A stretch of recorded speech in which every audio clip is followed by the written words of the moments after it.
table, et sur emballage, et puis voilà. Et les 10 dernières années, j'ai passé mes 10 dernières années en responsable maintenance à faire de l'obsolescence.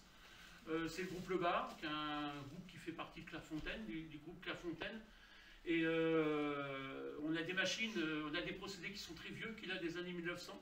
On a des machines qui datent de 1910 jusqu'à 1940, 1950, pour faire de la dorure, pour faire du métier d'art, des trucs comme ça. Et je passais mon temps à chercher des pièces en obsolescence. Des pièces, dans les années 70, toute l'usine, tout ce qui était industriel est parti dans les pays de l'Est. Tout a été vendu très bas prix. Et par exemple, un moteur Laura Sommer des Français des années 60, ça vaut que ça, alors que ça valait 300, 400 francs à l'époque, ça vaut maintenant 5-6 000 euros. Je trouvais autre chose. Je voyais dans les déchetteries, par exemple, j'étais en région parisienne, ils jetaient des milliers d'ordinateurs, des milliers de machins comme ça. Puis je me suis dit, il faut vraiment. Et un coup du sort, mon usine a pris feu et j'ai fait une reconversion entièrement, elle a entièrement brûlé. Puis comme beaucoup d'usines se sont séparées de la maintenance, pour faire de la maintenance externe. Et donc après je me suis dit tiens, faut faire un. J'ai essayé de monter un Fab Lab. Je pense que c'est les gens qui ne connaissent pas, c'est un atelier de fabrication.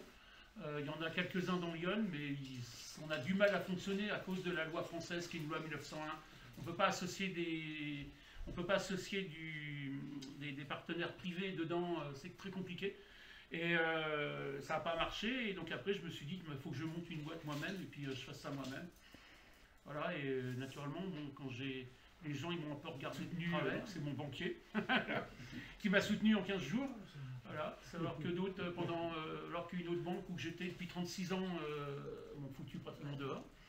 Voilà, et donc lui disant que naturellement ça va grandir, que je vais avoir un nouveau bâtiment, machin comme ça, bah là maintenant c'est là. Voilà. Et j'essaye de sauver tout le matériel que je peux,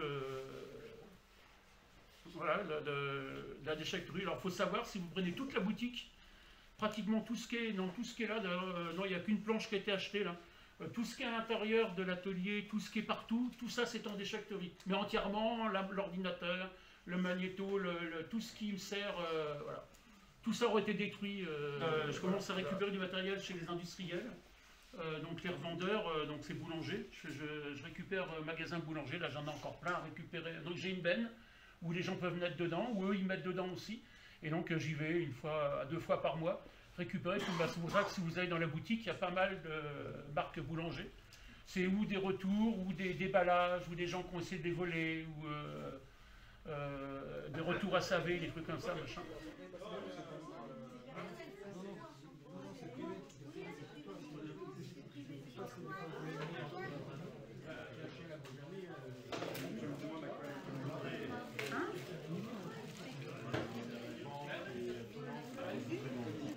L'euro virtuel, on parle de l'euro.